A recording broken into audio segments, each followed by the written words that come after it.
आजच्या सेशनमध्ये आपण घड्याळ या टॉपिकवर काही क्वेश्चन्स बघणार आहोत, काही टाईप बघणार आहोत आणि ते अगदी विदाऊट फॉर्म्युला बघणार आहोत, जेणेकरून तुम्हाला फॉर्म्युल्याची गरज पडणार आहे आणि फॉर्म्युला हा लर्न करण्याची आवश्यकता पडणार नाही. त्यामध्ये आजचा बुद्धिमत्ताचा एक महत्त्वाचा टॉपिक जो आहे तो म्हणजे घड्याळ. घड्याळमध्ये नाही का साधारणतः पोलीस भरती असो किंवा कोणती सरळ सेवा भरती असो, त्याच्यामधले जे प्रश्न येतील त्याच पद्धतीने जे ते प्रकार जे असतील तेच प्रकार मी आज तुम्हाला आजच्या लेक्चरमध्ये किंवा आजच्या सेशनमध्ये तुम्हाला सांगणार आहे. तर ते तुम्ही आणि मी शुअर सांगू शकतो की तुम्ही जर हा व्हिडिओ पूर्ण बघितला तर घड्याळावर आधारित कोणताही प्रश्न पेपरमध्ये आला तर तुम्ही अगदी सहजरित्या तुम्ही ते सोडवू शकाल. फक्त तुम्हाला हा व्हिडिओ का बघायचा आहे, अखेरपर्यंत बघायचा आहे आणि तो व्यवस्थितरित्या लक्ष देऊन बघायचा आहे, जेणेकरून तुम्हाला नाही का समोरच्या या अशा टॉपिकवर जे कोणतेही क्वेश्चन येतील घड्याळावर आधारित ते तुम्हाला व्यवस्थित सोडवता आले पाहिजेत. आता घड्याळावर आपणला पहिला टॉपिक मॅक्झिमम घड्याळावर काय विचारले जातात आणि मिनिट आणि तास काठामध्ये किती अंशाचा कोन आहे, अशा प्रकारचे प्रश्न आपल्याला घड्याळावर आधारित विचारले जातात. परंतु आपल्याला ते सोडवण्यासाठी आपण ते फक्त थोडं पॉईंट लक्षात ठेवलं तर तुम्ही इझी तऱ्हेनं तुम्ही ते सोडवू शकाल. आपण पहिला क्वेश्चन बघू.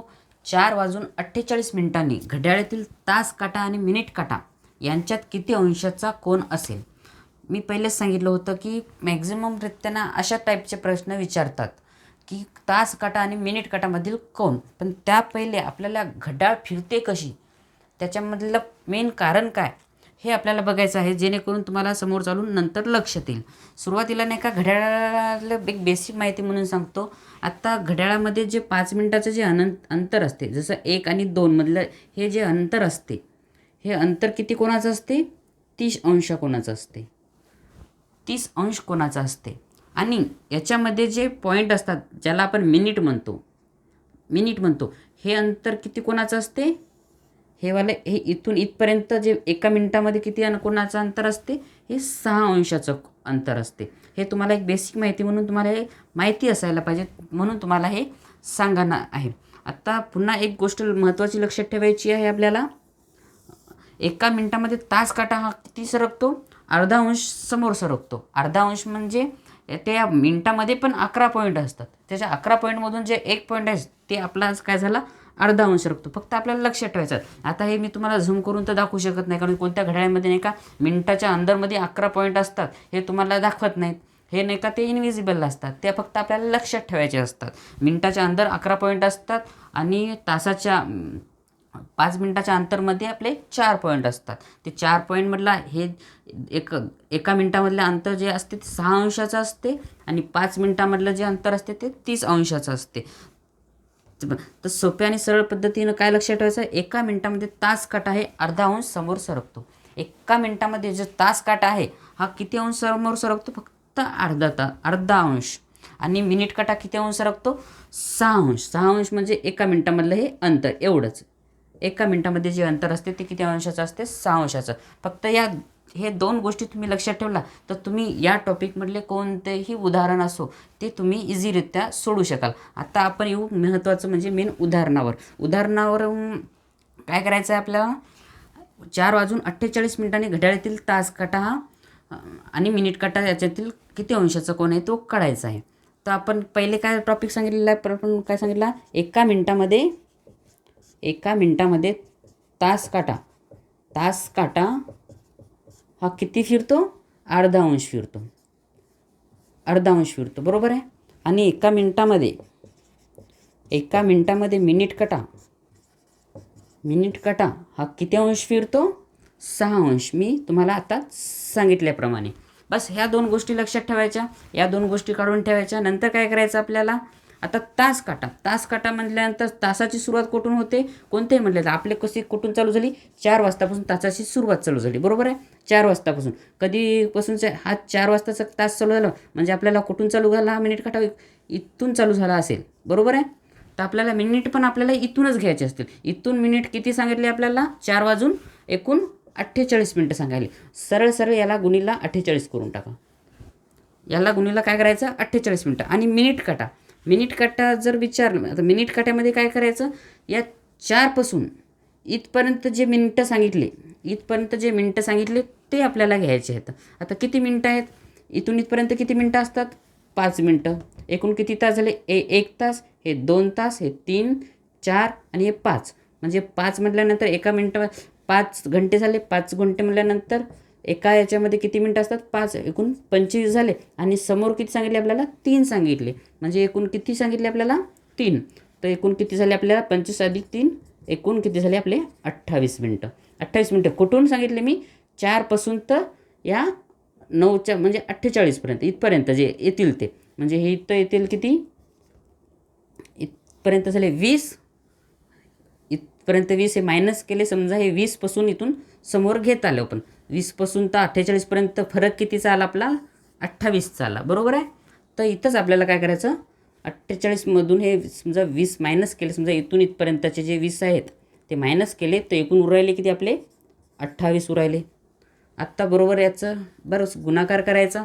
इथं किती येतं, 28 6 168 याचं उत्तर येईल.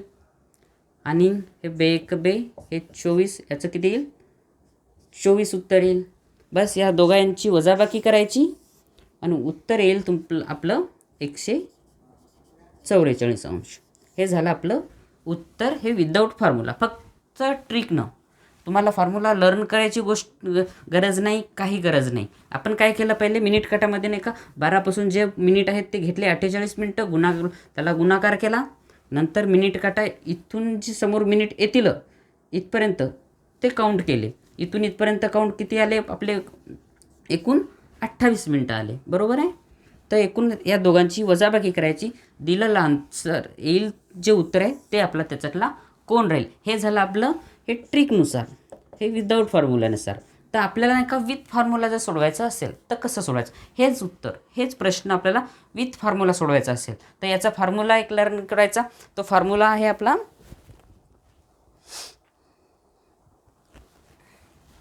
फॉर्म्युला लक्षात करू द्यायचा, A11 2 m - 30h हा त्याचा फॉर्म्युला आहे. आता या फॉर्म्युलानुसार सोडून बघू की काय उत्तर येईल.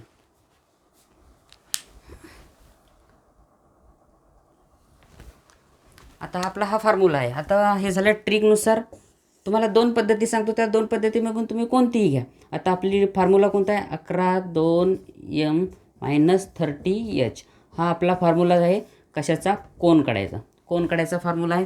तर करा, फायनल टाकून द्या.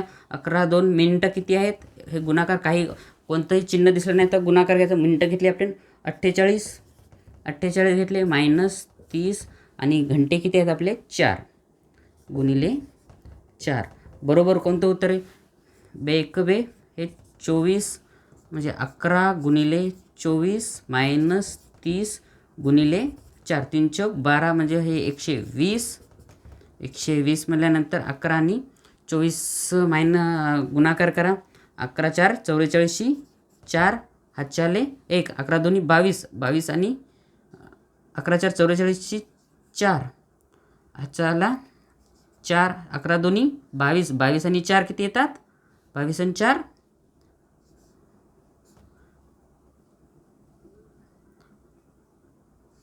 64.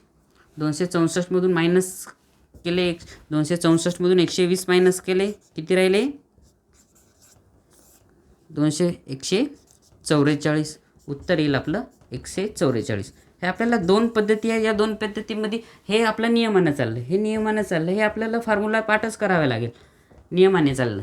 हे फॉर्म्युला, हे विदाऊट फॉर्म्युला. तुम्हाला जी पद्धत वाटली ती उचलायची. फक्त आपल्याला महत्त्वाचं काय आहे, आपलं उत्तर येणे. 144 इथं पण आलं आणि 144 इथं पण आलं. आपण कोणती पद्धत याची इथली अवलंबून. हा झाला आपला पहिला टाईप. तुम्हाला सांगतो, याच मॅक्झिमम हाच टॉपिक विचारला जातो, हाच टाईप विचारला जातो जास्तीत जास्त वेळेस, हाच टॉपिक विचारला जातो. आता बघू आपण टाईप 2. टाईप 2 कसा असायला पाहिजेत.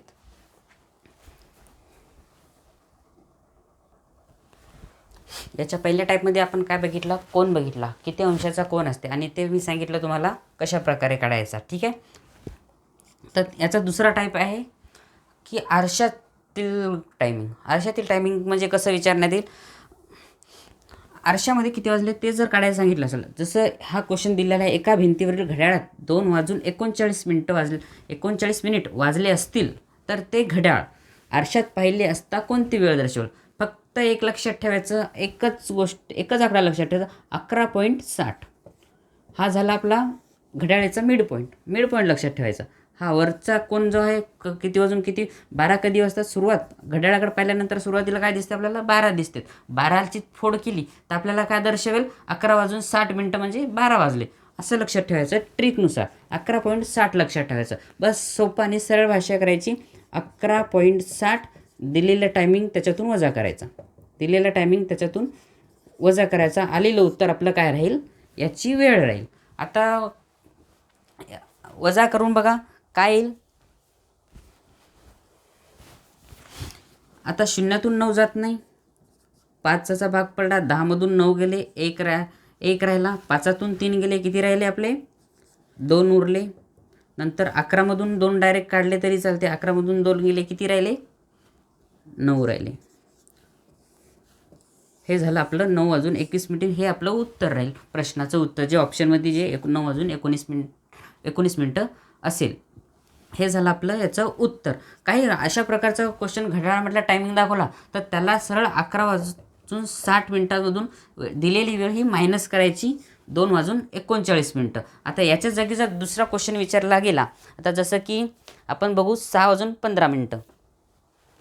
आता इथे जर 6:15 असेल, 6:15 तर समजा ही एक घड्याळ आहे, ही घड्याळ आहे, तर इथं 6 इथे असतील आणि 15 इथे असतील आणि हे थोडासा इकडे असेल, तर आपल्याला काय, आणि इथे समजा आपला आरसा ठेवून असेल, इथं आपला आरसा ठेवून असेल, इथं 3 आणि इथं 6 अशा. तर असं पाहिल्यानंतर काय दिसेल, 6:15 सरळ इथून 6:15 ह्याच्यातून वजा केली तर 60मधून 15 गेली, हे लिहिलं तरी चालते. इथून 5 गेलो, 10, 5 हे 4, 45 आणि 11मधून 6 गेले, किती राहिले आपले 5:45.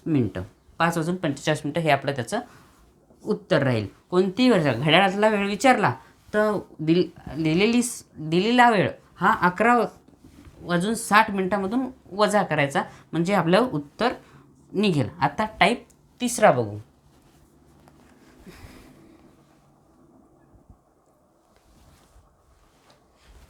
आता आपल्यासमोर आहे तिसरं उदाहरण.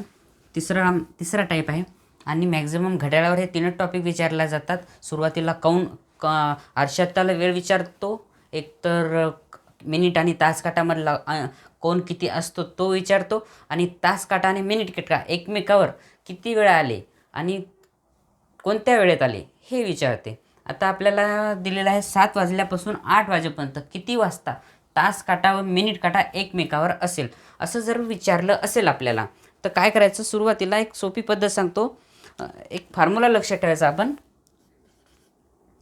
आपल्याला काय विचारले, मिनिट विचारले 7 आणि 8च्या दरम्यान, म्हणजे मिनिट तास हा 7 असेलच, तर त्याचा एक फॉर्म्युला आहे 60 × h/11. हा एक फॉर्म्युला लर्न करून ठेवायचा आणि याच्यामध्ये किमती टाकायच्या. हा म्हणजे मिनिट झाला, हा 60 आणि हा तास, आणि हा अखेरीला त्याला /11 करायचा. 11 कशासाठी राहते, 1 मिनिटाच्या अंतरामध्ये मधात जे पॉईंट असतात ते 11 पॉईंट असतात, म्हणून हे खाली 11 असते. ठीक आहे. आता मिनिट काढायचं असेल तर काय करायचं, आपल्याला इथून व्हॅल्यू पुट करा 60. तास कोणता सांगितला, सुरुवातीचा तास घ्यायचा 7, कारण की 7 ते 8 वाजल्यापासून कोणता टाईम विचारला, एकमेकावर असल्यावर टायमिंग, म्हणजे कदाचित हे 7 ते 7च वाजलेले असतील, 7 वाजून समथिंग काहीतरी मिनिट असतील, बरोबर आहे. तर इथून 7 टाकायचा /11. सरळ आपल्याला या पद्धतीनं ते गणित सॉल्व करायचं. साईन 7 किती येईल 42, हा 0 /11 ऑप्शनमध्ये एक तर 420 // असं येईल, तर याला आपल्याला नाही का तासामध्ये कन्वर्ट करायचं. तर सरळ आपण काय करायचं, सोप्या पद्धतीनं त्याचा भागाकार करून टाकायचा. 11/420, 11×3 33, राहिले किती 7, 8 एकूण 9, बरोबर आहे. खाली घेतले 11×8 = 88, 11×8 = 88, उरले किती 2, बरोबर आहे. हे झालं आपला त्यामधला टायमिंग. तर काय वाजले 7 वाजून 7 वाजून 1 तर 420 डिवायडेड बाय 11 असेल, किंवा ऑप्शनमध्ये जर असं नसेल तर 7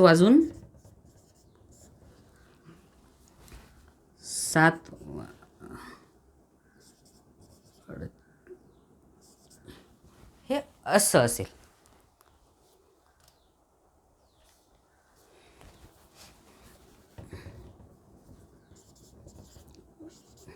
अशा प्रकारचे या दोनपैकी पर्यायामध्ये जे काही उत्तर येईल ते त्याचं उत्तर राहील. सुरुवातीला असं उत्तर नसेल ऑप्शनमध्ये तर त्यालाच भागाकार करायचा. 38 11 2चा भाग केला तर 38 2 11 हे त्याचं बरोबर ऑप्शन राहील. बस आपल्याला घड्याळामधले 3 टॉपिक व्यवस्थितरित्या केले तर मॅक्झिममरित्या 90% क्वेश्चन पेपरमध्ये किंवा कोणत्याही सरळ सेवा भरतीमध्ये हे 3च टॉपिक विचारले जातात. एक तर मिनिट काटा आणि तास काटा एकमेकावर कधी आले ते, किंवा दोनमधील अंशाचा कोन, किंवा त्याच्यातले अर्शातील वेळ. तर तुम्हाला जसे सोप्यापद्धती सांगण्याचा खूप म्हणजे प्रयत्न केलेला आहे. जर व्हिडिओ आवडला असेल तर लाईक करा, सबस्क्राईब करा आणि गरजू लोकांना ते शेअर करा, जेणेकरून तुम्हाला या व्हिडिओचा अत्यंत फायदा होईल.